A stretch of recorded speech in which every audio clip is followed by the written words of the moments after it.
Hello बच्चों। आज हम एक छोटे से चैप्टर कैलोरीमेट्रिक के एडवांस के प्रीवियस ईयर क्वेश्चंस करेंगे। बहुत ही सिंपल सा बड़ा चैप्टर है और बहुत ही सिंपल सिंपल से बड़ा इसके सवाल पूछते हैं। फटाफट बड़ा सारा सारा सवाल अपन निपटाते हैं। हालांकि सवालों में कैलकुलेशंस थोड़ी सी बड़ा आप जानते हैं कैलोरीमेट्रिक के सवालों में थोड़ी सी बेटर होती है as compare to another chapters. तो थोड़ी बहुत कैलकुलेशन मैंने पहले से कर भी रखी है। मुझे लगा कि मैं कैलकुलेटर यूज करता हूँ तो थोड़ा सा टाइम ज्यादा लग जाता है, तो मैंने सोचा कैलकुलेशन पहले से करके ले चलो। ठीक है, तो आपका टाइम थोड़ा सा बच जाएगा। जो बाकी चैप्टर हैं जिनके एडवांस के पीवाईक्यूज मैंने सॉल्व कर रखे हैं वो सारे के सारे बड़ा आपको प्लेलिस्ट के अंदर मिल जाएंगे। प्लेलिस्ट का बड़ा लिंक जो होगा वो वीडियो के अंदर बड़ा आपको डिस्क्रिप्शन में या चैट बॉक्स में या कहीं ना कहीं आपको मिल ही जाएगा। ये दोनों ही जो बड़ा प्लेलिस्ट है ये अपन ने मोहित त्यागी चैनल और कंपटीशन प्लस दोनों पर ही लगा रखी है। वीडियोस हम आगे से बड़ा कंपटीशन प्लस पे ही अपलोड करेंगे, लेकिन प्लेलिस्ट दोनों जगह बिल्कुल बढ़िया तरीके से बनी रहेगी। आप वहां से अगर फॉलो कर रहे हैं मोहित त्यागी चैनल से, वहां से फॉलो करते रहे। यहां से फॉलो करना चाहो कंपटीशन प्लस से, तो कंपटीशन प्लस से भी फॉलो कर सकते हैं। ठीक है, काफी बड़ा आसान सा सवाल है। ऑल्दो आई फील दैट कि ना बेटा सवाल की लैंग्वेज थोड़ी सी और बेटर हो सकती थी। खास तौर से कूलेंट कौन है और डिवाइस कौन है, इन शब्दों को थोड़ा सा और बेटर तरीके से सवाल के अंदर यूज किया जा सकता था। सवाल में कुछ भी खास नहीं था, बस लैंग्वेज अगर थोड़ी सी आईटी अगर बढ़िया बनाता तो बच्चे थोड़ा सा इसको और आसानी से कर पाते। एक वाटर कूलर है जिसका स्टोरेज बेटा 120 लीटर है। ठीक है, can cool water at a constant rate of P watt. बेटा पी वाट से लगातार उसको कूल कर रहा है। पी वाट से लगातार कूल कर रहा है, इस बात का मतलब क्या है कि पी जूल ऑफ एनर्जी पर सेकंड बेटा बाहर निकाल रहा होगा, है ना। कूलेंट का काम तो बड़ा ये ना कि पी जूल्स एनर्जी प्रति सेकंड वो बाहर निकाल रहा है। तो ऑफ कोर्स एक घंटे में कितने निकालेगा, 360 इंटू 3600 इंटू पी, है ना, क्योंकि एक घंटे के अंदर 3600 सेकंड्स होते हैं। इन ए क्लोज्ड सर्कुलेशन सिस्टम, बेटा कोई सर्कुलेशन सिस्टम ना रखा है, क्लोज्ड है मतलब बेटा बाहर से कोई लेना देना नहीं है। The water from cooler is used to cool an external device that generate constant 3 kilowatt of heat. बेटा कोई डिवाइस है और ये लगातार 3000 जूल एनर्जी पर सेकंड लगातार ये बाहर निकाल रहा है। ठीक है, अब उसको कूल करने के लिए बेटा क्या कर दिया हमने, इसमें वाटर भेज दिया, ठंडा पानी अपन ने इसमें से भेज दिया। बेटा ठंडा पानी आएगा और इसकी हीट को बेटा एब्जॉर्ब करेगा और बेटा गर्म होके वापस आ जाएगा, गर्म होके बेटा वापस आ जाएगा। ठीक है, the temperature of the water fed into the device cannot exceed 30 degrees Celsius and the entire storage 120 liter of water is initially cooled to 10 degrees Celsius। मतलब बेटा 10 डिग्री सेल्सियस से पानी आता है और फिर बाहर जो ना वो बेटा कितने से निकलता है, 30 डिग्री सेल्सियस से बाहर निकलता है। आप कोई बच्चे भी कह सकते हैं कि सर पानी ठंडा आया और उसमें से ज्यादा हीट ले ले तो सर ये टेम्परेचर से 35 कर दो, 40 कर दो, है ना। भाई अब पानी का मेन काम क्या, पानी का काम ये है कि ये जो डिवाइस है इसमें से ज्यादा हीट को निकालना। तो सर ज्यादा हीट निकालने के लिए पानी का जो टेम्परेचर है वो 10 से बढ़कर 30 क्यों कर रहे हो, 40 कर दो, 50 कर दो, 60 कर दो, है ना, तो ज्यादा हीट ले पाएगा ना। लेकिन उसने एक लिमिटेशन लगा रखी है कि इस डिवाइस के अंदर पानी जो ना वो 30 डिग्री सेल्सियस से ज्यादा नहीं होना चाहिए। तो जैसे 30 होगा ना वैसे बड़ा वो पानी बाहर आ जाएगा। ठीक है, and the entire storage 120 liter of water is initially cooled to 10 degree Celsius। The entire system is thermally insulated, बड़ा बाहर से कोई लेना देना नहीं है, इसका हीट का आदान प्रदान अंदर ही अंदर हो रहा है। ठीक है, the minimum value of P for which the device can operate for 3 hours. बड़ा 3 आवर तक बड़ा ऑपरेट करना है, तो 3 आवर के अंदर बड़ा ऑब्वियस बात है कि मान के चलेंगे कि जो सारा 120 लीटर पानी है बेटा वो यूं चल के आपका वापस आ जाएगा 3 घंटे के अंदर। अब पावर क्या पूछ रखा है, बड़ा पावर ये पूछ रखा है कि मैं बिल्कुल श्योर हूं कि ये जो 10 डिग्री सेल्सियस से 30 डिग्री सेल्सियस तक जो पानी गया है ना, ये बड़ा उतनी सारी की सारी हीट नहीं निकाल पाएगा जितना यहां से वो जो डिवाइस निकाल रहा है। तो ऑफ कोर्स बड़ा मुझे कुछ ना कुछ हीट जो होगी वो जो अपना हमारा जो कूलर होगा बड़ा वो ऑफ कोर्स कुछ ना कुछ हीट वैसे ही बाहर निकालेगा, तो वो दोनों मिलकर बड़ा मैनेज कर लेंगे। तो चलिए देखते हैं। सबसे पहली बात, इस डिवाइस ने कुल मिलाकर कितनी हीट बाहर निकाली। एक सेकंड के अंदर बेटा 3000 जूल एनर्जी बाहर निकाल रहा है, एक घंटे में इतने निकाल रहा है, 3 घंटे में हीट इतने निकाल रहा है, तो that is 324 into 10⁵ joule energy. बेटा कुल मिलाकर वो जो हीटर है एक तरह से जो हमारा एक तरीके से बेटा जो हमारा जो मेन जो सिस्टम है जो गर्म हो रहा है जिसको हमें ठंडा करना है वो इतनी एनर्जी बाहर निकाल रहा है। हमारा एम क्या है कि काश पानी बेटा वो सारी की सारी एनर्जी मैनेज कर ले। लेट्स सी पानी ने बेटा उसमें से कितनी हीट एक्सट्रैक्ट की। बेटा पानी का मास दे रखा है, स्पेसिफिक हीट दे रखी है, चेंज इन टेम्परेचर दे रखा है, तो ms डेल्टा टी। बेटा मास है 150 किलो, ठीक है, 120 लीटर मान लो बेटा, 120 केजी मान लो, एक ही बात है। स्पेसिफिक हीट बेटा जरा ध्यान से देखना 4.2 किलो जूल पर केजी पर डिग्री सेल्सियस। तो बेटा किलो जूल को बेटा मैंने ऑफ कोर्स 10⁻³ लिख दिया, चलेगा ना। इंटू डेल्टा टी इस बड़ा 10 से कितना हो गया 30, तो मेरे पास आ गया that is equals to 100.8 into 10⁻⁵। तुम समझ गए बेटा कि मैंने जानबूझ के वैल्यूज इस तरह से लिखी है कि जिससे आपको आइडिया लगे कि जितनी हीट मुझे निकालनी है वो ये है, लेकिन पानी जो हीट लेकर जा रहा है बेटा वो तो बहुत कम है उससे। इसका मतलब कुछ हीट जो होगी ना बेटा वो डिवाइस भी तो यूज करेगा, कुछ हीट बेटा डिवाइस भी तो यूज करेगा। तो मैं बड़ा आराम से ऐसा कहना चाह रहा हूं कि हमें टोटल हीट जो निकालनी है वो है मेरे पास 324 इंटू 10⁵ ये हीट में से कुछ हीट बेटा आपका जो पानी था ना वो बाहर निकाल चुका है। बाकी हीट कौन निकालेगा बेटा, बाकी हीट आपका जो डिवाइस होगा ना वो बेटा बाहर निकालेगा, जिसका मुझसे पावर पूछ रखा है। तो वो कितना हो गया बेटा, वो मेरे पास हो गया 324 माइनस बेटा 100, तो बेटा कितना हो गया 323.2 सही लिखा मैंने, इंटू 10⁵ जूल्स। ये जो डिवाइस होगा ये इतनी हीट बाहर निकालेगा, ये जो डिवाइस होगा बेटा इतनी हीट बाहर निकालेगा। उसका पावर पूछ रखा है बेटा, this should be equal to power multiply by time.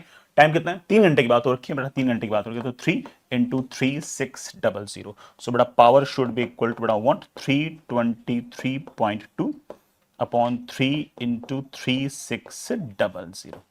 बेटा इसको जरा सॉल्व करना बेटा, मेरे ख्याल से इसकी जो वैल्यू है बेटा वो शायद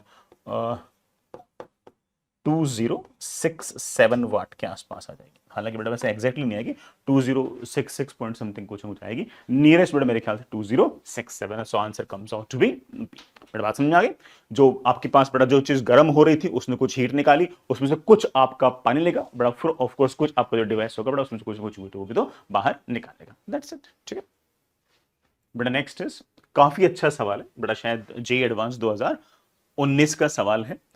सवाल बेटा वैसे थोड़ा सा बढ़िया है, दिमाग लगाने वाला सवाल है, आराम से इत्मीनान से करोगे तो फटाक से हो जाएगा। कैलकुलेशन भी ज्यादा नहीं है लेकिन दिमाग लगाना पड़ेगा, ठीक।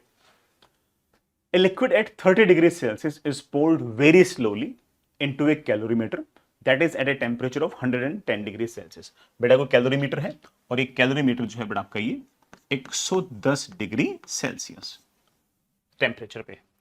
The boiling temperature of liquid is 80 degree Celsius. बेटा जो लिक्विड हम इसके अंदर पोर कर रहे हैं वो वाटर नहीं है, उसका बॉइलिंग पॉइंट जो वो 80 डिग्री सेल्सियस में पहले बोल, ठीक है। It is found that the first 5 grams of the liquid completely evaporates. पहले 5 ग्राम जो लिक्विड के हैं बेटा वो कंप्लीटली इवेपोरेट हो गए। तो मैं क्या कर रहा हूं, मैं धीरे धीरे आराम से बेटा धीरे धीरे ऐसे लगातार बेटा वो लिक्विड डाले जा रहा हूं, डाले जा रहा हूं।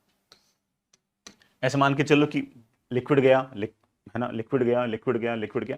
ऐसे मान लो कि लेट से कि मैं बूंद बूंद गिरा रहा हूं और लेट से कि एक बूंद जो 1 ग्राम की है। मैं इसको कैलकुलेशन में यूज नहीं कर रहा हूं, मैं सिर्फ उसे वैसे फील दिलाने के बोल रहा हूं कि एग्जैक्टली व्हाट्स हैपनिंग। तो पहला बेटा पानी डाला, उसको पानी डाला, लिक्विड डाला, लिक्विड डाला, लिक्विड डाला, तो जो पहले 5 ग्राम थे ना वो तो जैसे गिरते हैं इवेपोरेट आ जाते हैं, जैसे गिरते हैं इवेपोरेट आते हैं। पहले 5 ग्राम तक तो इवेपोरेट ही हो रहा है। और इवेपोरेशन कितने पे होता है, 80 डिग्री सेल्सियस पे होता है, याद रखना, इस बात को मैं यूज करने वाला हूं, ठीक है। अगर मैंने सवाल समझा दिया ना तो मेरे को ऐसे फीलिंग है कि मोस्ट पिक्चर तो खुद ही कर लेगा, क्योंकि मैंने सवाल पूरा फ्लो समझा रहा हूं, तो मोस्ट पिक्चर खुद ही कर लेगा जिसका दिमाग तेज काम कर रहा हो ना। अब क्या हो रहा है, उस 5 ग्राम के बाद क्या हो रहा है, नाउ पोरिंग अनदर 80 ग्राम, उसके बाद बेटा 80 ग्राम और पोर कर रहे हो, टोटल 85 हुआ, ठीक है। Of the liquid the equilibrium temperature is found to be 50 degree Celsius. अच्छा, पहले 5 ग्राम तो इवेपोरेट हो गए, लेकिन उसके बाद जो पानी डाल रहे हो ना वो इवेपोरेट नहीं हो रहा। इसका मतलब ये हो गया कि कंटेनर का जो टेम्परेचर है ना वो पहले 5 ग्राम जब आपने डाले ना तब वो घटते घटते 110 से 80 पहुंच गया होगा, क्योंकि 80 पर बेटा ऑफ कोर्स जो पानी गिरेगा वो बॉयल हो जाएगा, है कि नहीं। लेकिन अब उसके बाद जो बूंदे हैं ना वो जब गिर रही हैं तब कैलोरीमीटर का टेम्परेचर जो है वो 80 से कम हो रहा है धीरे धीरे, क्योंकि वो जो लिक्विड गिर रहा है वो 30 डिग्री सेल्सियस का है। कैलोरीमीटर का टेम्परेचर लेट से 79.999 कुछ है, तो बड़ा ऑफ कोर्स जो इक्विलिब्रियम टेम्परेचर आएगा वो कुछ ना कुछ बड़ा वो जो 30 होगा वो बढ़कर कुछ ना कुछ हो जाएगा, और जो 79.9 घटकर कुछ ना कुछ हो जाएगा, और वो घटते बढ़ते घटते बढ़ते अब कोई ना कोई इक्विलिब्रियम टाइप कंडीशन आने वाली है। लेकिन अब इवेपोरेशन नहीं हो रहा। लेकिन इतना पता लग गया कि पहले 5 ग्राम जो था उसने, पक्की बात है कि हमारे इस कैलोरीमीटर का जो टेम्परेचर है वो 110 से घटाकर 80 कर दिया है, और उसके बाद के जो 80 ग्राम वाले हैं बेटा वो सिर्फ और सिर्फ टेम्परेचर घटा रहे हैं कैलोरीमीटर का, और वो इवेपोरेट खुद नहीं हो रहे, ठीक है। इवेपोरेट सिर्फ और सिर्फ पहले 5 वाले हो रहे थे। मैंने बेटा सवाल समझाने में टाइम क्यों लगा तुम समझ दोगे, क्योंकि अगर मैंने सवाल समझा दिया बच्चा बोलेगा सर कितना आसान सवाल है, कर लूंगा खुद ही। The ratio of latent heat of the liquid to its specific heat. बेटा लेटेंट हीट और स्पेसिफिक हीट का रेशियो पूछा है, निकाल लेंगे। पहले 5 ग्राम की बात करते हैं बेटा। पहले 5 ग्राम जो पानी था ना, जैसे मैंने उसको गिराया उसका टेम्परेचर पहले 30 से बढ़ के 80 हुआ, और उसके बाद वो इवेपोरेट हुआ, तो ऑफ कोर्स उसने कुछ ना कुछ हीट एब्जॉर्ब की होगी, वो हीट होगी M S delta T plus M into L, isn't it? M into L. ये हीट कहां से आएगी? कैलोरीमीटर ने दी होगी बेटा, और कैलोरीमीटर तो बिल्कुल श्योर हो कि अब 110 से घट के 180 पे आ गया है कि नहीं, क्योंकि उसके बाद जो लिक्विड गिरा ना वो इवेपोरेट नहीं हो रहा, इसका मतलब अब कैलोरीमीटर का टेंपरेचर जो 80 के नीचे आ गया है, ठीक है। तो इसका मतलब it should be equal to heat capacity of the calorimeter multiplied by उसका टेंपरेचर जो है वो 110 से घटकर 80 हो गया, तो उसका उसने बेटा कितनी heat the? C into 30। This is my equation number 1, ठीक है बेटा, मेरे पास इक्वेशन नंबर 1। अरे बेटा m इंटू एल में बेटा मास तो 5 ग्राम ही ना बेटा, यूनिट्स की चिंता मत करना, सारे बेटा ग्राम में यूज कर लो, क्या फर्क पड़ता है, में तो रेशियो निकालना ना, इसलिए ms delta T plus m into L is equal to C into 30। अब क्या होगा? अब बेटा जो 80 ग्राम और गिरा है ना, 80 ग्राम लिक्विड जो आपने और गिराया है, वो जो 80 ग्राम आपने लिक्विड गिराया है उसका टेम्परेचर 80 से घटते घटते कितना हो रहा है? 50 हो रहा है क्या? हाँ बेटा, उसका टेम्परेचर 80 से घट के 50 हो रहा है, और जो आपका कैलोरीमीटर है, अरे बेटा मैंने उल्टा बोल दिया, जो आपका 80 ग्राम पानी है बेटा उसका टेम्परेचर जो है वो कितना था? 30 से बढ़कर 50 हो रहा है, और जो कैलोरीमीटर है उसका टेम्परेचर 80 से घटकर 50 हो रहा है। कैलोरीमीटर 80 से 50 आया, और बेटा जो आप लिक्विड गिरा रहे हो 80, बेटा वो 80 सॉरी बेटा आपका 30 डिग्री सेल्सियस से बढ़ के 50 डिग्री सेल्सियस हो रहा है। यहां पर कोई फेस चेंज वगैरह है ही नहीं। इस लिक्विड ने कितनी हीट गेन की? बेटा लिक्विड ने हीट गेन है M S delta T should be equal to heat lost by calorimeter. बेटा कैलोरीमीटर ने बेटा कितनी हीट लॉस्ट की? बेटा ऑफ कोर्स सी तो बेटा वही रहेगा ना, इनटू डेल्टा टी। बेटा व्हाट्स डेल्टा टी? 80 से बेटा 50 आया है, that is comes out with 30। This is my equation number 2। बेटा मुझे सी में तो कोई इंटरेस्ट ही नहीं, मुझे बेटा एस और 5 में इंटरेस्ट है। बेटा मेरे ख्याल से दोनों इक्वेशंस को डिवाइड करेंगे तो आंसर आ जाएगा। बेटा दोनों इक्वेशंस को डिवाइड करेंगे तो मेरे पास बेटा आराम से जाएगा 5 इंटू एस इंटू 50। बेटा कितना हो गया?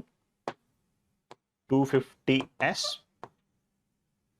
Plus 5l should be equal to बेटा कितना हो गया?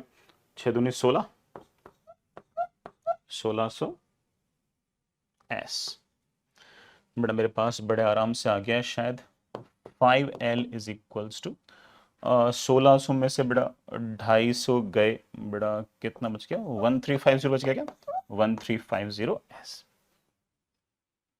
बेटा मुझे l अपॉन s की वैल्यू पूछ रखी है, l अपॉन s की वैल्यू पूछ रखी है, दैट इज 1350 अपॉन बेटा 5। बेटा कितना? 270 क्या? 270। आंसर शुड बेटा व्हाट? 270। 270। बेटा रेशियो पूछ रखा था, बेटा रेशियो निकाल दिया। चलिए बेटा, हाँ बेटा रेशियो क्या बेटा जो यूनिट है ना वो डिग्री सेल्सियस दे रखी है, दैट इज टोटली फाइन, उसमें क्या दिक्कत है बेटा। हमारा जो एल है ना बेटा उसकी यूनिट बेटा हमें पता ही है, दैट इज बेटा जूल पर केजी, और बेटा जो एस है उसके बेटा जूल पर केजी पर डिग्री सेल्सियस, तो जूल पर केजी कैंसिल, डिग्री सेल्सियस ऊपर आ जाएगा, तो यूनिट बेटा ऑफ कोर्स डिग्री सेल्सियस ही रहेगा, तो दैट इज फाइन, उसमें कोई दिक्कत नहीं है। एस आई यूनिट बेटा आंसर शुड बी 270। ठीक है, नेक्स्ट इज काफी ज्यादा आसान सवाल बेटा 2010 का जी एडवांस का क्वेश्चन है। ए पीस ऑफ आइस, बेटा आइस का कोई पीस है, उसकी हीट कैपेसिटी दे रखी है। बेटा मैं यहां पर आपको बहुत ही बढ़िया चीज से करना चाहता हूं, ये हीट कैपेसिटी बेटा ठीक है उन्होंने वर्ड यूज कर लिया, लेकिन ये स्पेसिफिक हीट कैपेसिटी है, ठीक है, ये सी नहीं है, एस है। चेक कर लो कैसे पता लगेगा? यूनिट से, जूल पर केजी पर degree Celsius. But of course joule पर केजी पर डिग्री सेल्सियस तो स्पेसिफिक हीट कैपेसिटी ही होती है। हीट कैपेसिटी जो सी होती है बेटा वो तो जूल पर केल्विन या बेटा जूल पर डिग्री सेल्सियस होती है, एस। ठीक है, एंड लेटेंट हीट बेटा एल भी मुझे सवाल के अंदर दे रखा है, एंड मास एम ग्राम, बेटा एम मास की आइस है, और इस एम मास के जो आइस है इसका जो टेम्परेचर है वो बेटा मेरे पास -5 डिग्री सेल्सियस है, इसका जो मास है वो मेरे पास एम।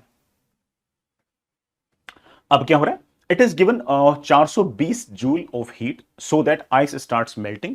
बेटा 420 जूल पर ये मेल्ट होती है, लेकिन बच्चा तो समझदार है, वो जानता है कि ऐसे होगी -5 पे मेल्ट होगी, -5 से पहले 0 पहुंचेगी और 0 के बाद मेल्ट होगी ऑब्वियसली। ठीक है, finally when ice water mixture is in equilibrium, but ice water mixture आ गया, इसका मतलब ये कि आइस वाटर अगर मिक्सचर आ गया, this mixture happens at 0 degree Celsius, इसका मतलब उस टाइम पर तापमान टेम्परेचर 0 डिग्री सेल्सियस है।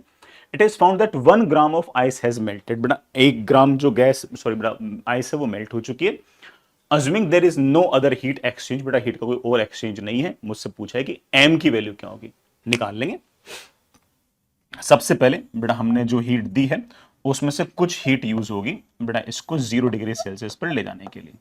0 डिग्री सेल्सियस पर ले जाने के बाद कुछ ना कुछ हीट यूज होगी इसको मेल्ट करने में, लेकिन याद रखना मेल्ट सिर्फ और सिर्फ 1 ग्राम ही हो रही है। जो M-1 है ना वो मेल्ट नहीं हुई है, वो बेटा ऑफ कोर्स अनचेंज्ड।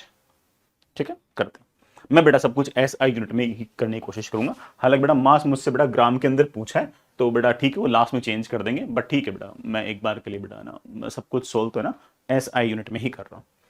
आपने मुझे 420 जूल एनर्जी दी, उसमें से सबसे पहले बेटा आपका टेम्परेचर चेंज होगा, that is equals to M into S into delta T. बेटा what is delta T, but that comes out be 5 plus अब फेज चेंज होगा, फेज चेंज होगा ना, लेकिन फेज एम का नहीं 1 ग्राम का। 1 ग्राम का कितना होगा एम है बेटा ऑफ कोर्स 1/1000 बेटा SI यूनिट में लिख रहा हूं, इंटू बेटा एल बेटा मुझे दे रखा है 3.36 इंटू 10⁵ ठीक है, should be equal to total जितनी हीट दे रखी है, टोटल बेटा हीट कितनी दे रखी है आपको 420। कितनी आसान बेटा कैलकुलेशन है।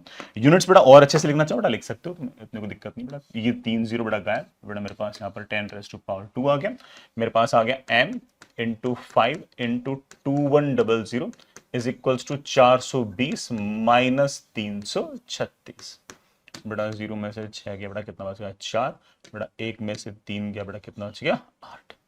आई थिंक बेटा this comes out to be 84। ठीक है ना, कोई दिक्कत नहीं। मेरे पास बेटा M की वैल्यू आ गई, बेटा M की वैल्यू की कितनी 84/5 इंटू 2100। बेटा सब कुछ SI यूनिट में सोल्व किया, of course answer will be in kg. So मुझे केजी में नहीं चाहिए, ग्राम में चाहिए। बेटा ग्राम में चाहिए तो पढ़ लिया था ना, ठीक है। अपॉन बेटा 5 इंटू 2100, बेटा 0000 गायब, बेटा 21 से बेटा मेरे ख्याल से ये 4 गायब, बेटा ऊपर 40 आ गया, बेटा नीचे 5 आ गया। आई थिंक बेटा answer should be 8 grams. Easy, बेटा कोई पंगा नहीं था। नेक्स्ट इज बेटा बहुत ही प्रोसीजरल सा सवाल, ठीक है। इस तरह के सवाल हो सकता है बेटा आप में से काफी सारे बच्चे तो करते करते बोर हो गए होंगे। मैंने बेटा वो क्लास में काफी बार करा रखे हैं इस तरह के सवाल कि अगर मान लो कि आइस और स्टीम को अगर मिक्स कर दें तो क्या होगा। अपन बेटा ऐसे थोड़े टफर भी कर रखे हैं, बट ये बिल्कुल प्रोसीजरल सवाल है, बिल्कुल स्टेप्स इसके फिक्स होते हैं। बड़े आराम से बिना कैलकुलेशन में गलती की अगर करेंगे तो बड़े आराम से आंसर आ जाएगा। इन एन इंसुलेटेड वेसल बेटा 5 ग्राम स्टीम है 373 केल्विन पे, मतलब 100 डिग्री सेल्सियस पे, ये तो बॉइलिंग पॉइंट है। एंड 450 ग्राम आइस है बेटा कितने -20 डिग्री सेल्सियस पे, बेटा ये आपका -20 डिग्री सेल्सियस हो गया। ये बेटा आपका 100 डिग्री सेल्सियस हो गया। मैं बेटा जानबूझ के डिग्री सेल्सियस में इसलिए बोल रहा हूँ क्योंकि डिग्री सेल्सियस बच्चों को ज्यादा याद आता है ना कि कौन सा बॉइलिंग है कौन सा मेल्टिंग है, इसलिए। Find the final temperature of the mixture, बेटा दोनों मिक्स करेंगे तो फाइनल टेम्परेचर क्या होगा। तो क्या मिक्स कर रहे हो 5 ग्राम स्टीम एट 373 केल्विन और बेटा 450 ग्राम आइस एट 253 केल्विन, ठीक है। इन दोनों को मिक्स किया। जो बेटा मैंने स्टेप्स आपको क्लास में भी सिखाए बेटा एग्जैक्टली उन्हीं स्टेप्स से अपने सवाल को वापस से करेंगे। एक काम करो, पहले इस स्टीम को ना आइस में कन्वर्ट कर दो एट 253 केल्विन। आइस को कन्वर्ट कर दो, सॉरी बेटा स्टीम को कन्वर्ट कर दो आइस एट -20 डिग्री सेल्सियस के अंदर। तो ऑफ कोर्स उसमें से मुझे हीट निकालनी पड़ेगी। कितनी हीट निकालनी पड़ेगी लेट्स सी। तो मेरा बच्चा बोलेगा कि सर पहले 373 केल्विन टेम्परेचर है तो पहले हीट निकालूंगा तो पहले वो वाटर में कन्वर्ट होगा क्योंकि 100 डिग्री सेल्सियस है। तो यहाँ पर फॉर्मूला मेरे पास लग जाएगा M into latent heat of vaporization. फिर जो 100 डिग्री सेल्सियस वाटर है बेटा उसको 0 डिग्री सेल्सियस पे लेके आना पड़ेगा, ठीक है। तो यहाँ पर बेटा मेरे पास फॉर्मूला लग जाएगा mass into S into specific heat. Specific heat किसकी यूज करनी है, वाटर की। बेटा सारी स्पेसिफिक हीट्स आपको दे रखी है, कैलोरीज में भी दे रखी है और बेटा जूल्स में दे रखी है। मैंने बेटा कैलोरीज में कैलकुलेशन कर रखी है, उसमें थोड़ी सी आसान है। फिर जो वाटर है इसमें से और हीट निकाल के बेटा उसे मुझे किस में कन्वर्ट करना है, आइस में कन्वर्ट करना है। इसके लिए मेरे पास फॉर्मूला है M into LF। LF means बेटा लेटेंट हीट ऑफ फ्यूजन। फिर लास्ट में बेटा आइस का जो टेम्परेचर 273 केल्विन या 0 डिग्री सेल्सियस है, इसको मुझे -20 डिग्री सेल्सियस लेके जाना है। बेटा फिर से M into S into delta T. बस बेटा ये S कौन सा यूज करना है, आइस वाला यूज करना है, याद रखना। आइस का बेटा एस और बेटा वाटर का एस में अलग अलग दे रखा है। मैंने बेटा कैलकुलेशन में सारे सारे कैलोरीज में कर रखी है। तो कितनी हीट की जरूरत होगी, this plus this plus this plus this. मैंने बेटा पहले दो में तो मैंने यूनिट भी लिख रखी है, मैंने कैलोरीज वाली यूज कर ली है। जैसे m इंटू एल वी, मास बेटा कितना है 50 ग्राम, एल वी कितना है 540 कैलोरीज पर ग्राम। बेटा जानबूझ के मैंने ये 540 कैलोरीज पर ग्राम वाली यूज की, ग्राम ग्राम बेटा कैंसिल, कैलोरीज में मेरे पास आंसर आ जाएगा। इसी तरह से बेटा ये टेम्परेचर चेंज के लिए बेटा formula M S delta T, तो M into S into delta T, बेटा again gram gram kelvin kelvin बेटा कैंसिल, ये वाली हीट भी आपके पास आ जाएगी। ऐसे करते करते बेटा हीट मेरे पास आई 49,300 के आसपास हीट आई। तो मैं क्या कहना चाह रहा हूं, मैं कहना चाह रहा हूं कि 50 ग्राम स्टीम एट 373 केल्विन में से अगर आप 49,300 कैलोरीज हीट निकाल लोगे तो ये आपके पास 50 ग्राम आइस एट 253 केल्विन के अंदर कन्वर्ट हो जाएगी। अब एक काम करो, इसको ना उठाकर इधर ले जाओ, तो मेरे पास इक्वेशन ऐसी हो गई, ठीक है। अब हमारे पास जो एक्चुअल इक्वेशन थी ना, उसमें क्या था, एक्चुअल इक्वेशन मेरे पास 450 ग्राम आइस 3 एट 253 केल्विन है ना। 450 ग्राम आइस थी कितने पे, 253 केल्विन पे। उसमें क्या ऐड कर रखा था, उसमें ऐड कर रखा था 50 ग्राम स्टीम एट 373 केल्विन। उस 50 ग्राम स्टीम एट 373 की जगह मैंने 50 gram ice plus 253 kelvin plus 49,300 calories मैंने हीट लगा दी, मतलब इसकी जगह मैंने इसको रिप्लेस कर दिया, ठीक है। तो मेरे पास क्या बन गया, मेरे पास कुल मिलाकर बेटा इन दोनों को देखना, 450 ग्राम आइस बेटा 50 ग्राम आइस दोनों ही 253 केल्विन पे है, तो मेरे पास 50 ग्राम आइस एट 253 केल्विन हो गया। तो एक्चुअल मिक्सचर जो था ना, मैंने बेटा इसको इसमें कन्वर्ट कर लिया। अब इसका फाइनल डेस्टिनेशन क्या होगा, हम बड़े आराम से निकाल सकते हैं। अब सवाल बन चुका है कि 500 ग्राम आइस एट 253 केल्विन है, अगर मैं उसको 49,300 कैलोरीज अगर हीट दूंगा तो वो किस में कन्वर्ट होगी, बड़े आराम से कर लेंगे। सबसे पहले ये आइस जो होगी इसका टेम्परेचर बढ़ेगा, कितना टेम्परेचर बढ़ेगा बेटा, पहले आइस का टेम्परेचर बढ़ते बढ़ते बढ़ते 0 डिग्री सेल्सियस मतलब 273 केल्विन पहुंचेगा। उसके लिए कितनी हीट चाहिए बेटा, उसके लिए हीट चाहिए एम एस डेल्टा टी। मास कितना है 500, बेटा याद रखना ग्राम में है। एस कितना है बेटा, एस है 0.5 कैलोरीज पर ग्राम पर डिग्री सेल्सियस। टेम्परेचर कितना बड़ा है 20, बेटा मेरे ख्याल से ये आ गया शायद 5000। तो इसमें से 5000 तो वही काम आ गई, तो मेरे पास ये कन्वर्ट हो गई है 500 gram ice eight 273 kelvin plus इसमें से 5000 कैलोरीज गायब कर दो बेटा, कैसे 5000 कैलोरीज गायब किया बेटा, 44,300 कैलोरीज। अब क्या होगा, ये हीट क्या करेगी, ये हीट बेटा ऑफ कोर्स फेज चेंज करेगी, है कि नहीं। जब तक फेज चेंज नहीं होगा तब तक बड़ा टेम्परेचर चेंज नहीं होगा। अब तो बड़ा ऑफ कोर्स मेल्टिंग पॉइंट पहुंच गया, तो क्या पूरा पूरा फेज चेंज कर देगी। आप बोलोगे सर पूरा का पूरा फेज चेंज करने के लिए हीट चाहिए, कितनी चाहिए, m इंटू एल एफ। मास कितना है 500 ग्राम, एल एफ कितना बेटा 336, बड़ा 336 इतना, हाँ बड़ा 336। बड़ा देखना बेटा 6 पंजो 30, 6 बड़ा कितना 5 3 15 और 18 5 बड़ा 1680 बड़ा 1,68,000 कैलोरीज की हीट की आवश्यकता होगी। आपके पास कितनी है 44,300 कैलोरीज हीट है। तो क्या पूरी की पूरी आइस जो है वो वाटर में कन्वर्ट हो पाएगी, नहीं। हाँ कुछ कन्वर्ट हो जाएगी, कुछ कन्वर्ट हो जाएगी। कितनी कन्वर्ट हो जाएगी वो भी हम निकाल सकते हैं। वो हम कैसे निकाल सकते हैं कि this heat is equals to m into L F. तो उतना जो आइस होगा वो वाटर में कन्वर्ट हो जाएगी। And that question would have been a better question कि कितना आइस है और कितना वाटर है, लेकिन हमसे ये नहीं पूछ रखा, हमसे सिर्फ ये पूछ रखा फाइनल टेम्परेचर बताओ। पता लग गया कि भाई ऑब्वियस बात है कि इस टाइम पर ये सारे के सारे जो हीट है पूरे के पूरे पानी को मेल्ट नहीं करा पाएगी, कुछ पानी को मेल्ट करा लेगी। वो जो पानी मेल्ट होगा वो भी 0 डिग्री सेल्सियस पे होगा। जो आइस जो अनमेल्टेड है, जो फ्रोजन है बेटा वो भी 0 डिग्री सेल्सियस पे। तो ऑफ कोर्स मिक्सचर का टेम्परेचर कितना है 0 degree Celsius. So answer obviously बेटा comes out to be 273 kelvin. आप बेटा छोटा सा काम और कर देना और कमेंट बॉक्स में अगर आंसर लिखना चाहो बेटा आंसर भी लिख देना कि इसमें कितना मास बेटा अब आइस का है मिक्सचर के अंदर और कितना मास आपके पास वाटर का है। आई रियली होप बेटा आपको याद आ रहा होगा कि अपने क्लास के अंदर जो सवाल किए थे उसमें अपने ये भी सारे सवाल किए हैं। टेम्परेचर तो ऑफ कोर्स अपन लोगों ने निकाला ही है। हमने इस तरह का सवाल भी कर रखा है कि टेम्परेचर 0 नहीं आता बल्कि 20 30 50 ऐसा कुछ बीच में भी आता है। वो सवाल थोड़ा सा ऑफ कोर्स और बेटर भी रहता है, ठीक है। नेक्स्ट इज ये शायद बेटा 2024 का एडवांस का क्वेश्चन है, काफी आसान सवाल है। The specific heat capacity of a substance is temperature dependent. बेटा जो स्पेसिफिक हीट कैपेसिटी है वो खुद टेम्परेचर पर डिपेंड कर रही है। और वो कैसे डिपेंड कर रही है कि specific heat is equals to KT. बेटा मुझे स्पेसिफिक हीट ना एस से लिखना ज्यादा पसंद है, तो मैं लेता हूं एस इज इक्वल्स टू केटी। के बेटा कोई ना कोई कांस्टेंट है, जैसे जैसे टेम्परेचर बढ़ेगा बेटा वैसे वैसे आपकी स्पेसिफिक हीट कैपेसिटी भी बढ़ रही है, कोई दिक्कत नहीं। टी बेटा टेम्परेचर है, and if the heat required to raise the temperature of 1 kg of a substance, बेटा 1 kg सब्सटेंस है और उसका टेम्परेचर -73 डिग्री सेल्सियस से +27 डिग्री सेल्सियस तक करना है। मतलब -273 डिग्री सेल्सियस बेटा कितना हो गया, आई थिंक 200 केल्विन हो गया। वहां से 227 डिग्री सेल्सियस मतलब 300 केल्विन टेम्परेचर करना है।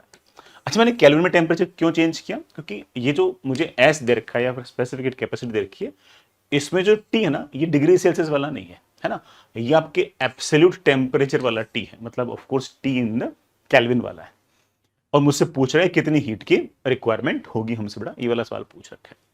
ऑफ कोर्स बेटा हीट की जो रिक्वायरमेंट होगी उसका इन जनरल बेटा फॉर्मूला मेरे पास होता है ms डेल्टा टी, लेकिन यहां पर बेटा ये वाला फॉर्मूला काम नहीं देगा क्योंकि एस आपका कांस्टेंट नहीं, खुद वेरी कर रहा है। तो बच्चे बोलेगा ठीक है सर कोई बात नहीं, स्मॉल टाइम इंटरवल के लिए कर लेते हैं। स्मॉल टाइम इंटरवल के लिए we know it very well कि dq is equals to m into S into dt। Mass बेटा मेरे पास 1 kg, SI यूनिट में सब कुछ। S बेटा मतलब जो स्पेसिफिक हीट है बेटा वहां पर C लिखा हुआ है, वो एक ही बात है, is equals two of course KT into बेटा आपके पास DT। मुझे अगर पूरी हीट चाहिए तो ऐसे छोटे छोटे टेम्परेचर इंक्रीज के लिए हीट निकाल लो और जोड़ दो। जोड़ना बेटा of course means integration. Integration कहां से कहां तक, 200 केल्विन से 300 केल्विन। ये बेटा आपके पास बाहर आ जाएगा। टी डी टी का इंटीग्रेशन ऑफ कोर्स आएगा t²/2, तो दैट इज ऑफ कोर्स 300 का स्क्वायर माइनस 200 का स्क्वायर। ये हमारे पास बड़ा आंसर आना चाहिए। आई थिंक बेटा 3 कितना हो गया 9, 4 का स्क्वायर कितना हो गया बेटा कितना 2 का स्क्वायर कितना 4, but that comes out to be 5 into 10 raised to power 4 upon 2. I think but that is 2.5 into 10 raised to power 4 k. बेटा k भी तो था, it should be बेटा 2 5 ये ले बेटा आंसर शुड बेटा व्हाट 25000 k। तो बेटा मुझसे पूछ रहे हैं the value of n is, बेटा मुझसे n की वैल्यू पूछ रखी है। बेटा n की जो वैल्यू आ गई बेटा क्योंकि मुझे n के दे रखा है, this heat is n times k, तो k के अलावा जो टर्म है ना वो लिख दो, दैट इज ऑफ कोर्स 25000। तो आंसर शुड बी 25,000। ठीक है, आई होप बेटा सारे सवाल आपको समझ में आ गए होंगे। ठीक है, एंड अगेन बेटा कोई भी सवाल अगर मेरे से छूट गया हो तो प्लीज लेट मी नो, मैं उसका वीडियो सॉल्यूशंस भी आपके लिए बना दूंगा। ठीक है, पढ़ाई करते रहेगा, ऑल द बेस्ट, बाय।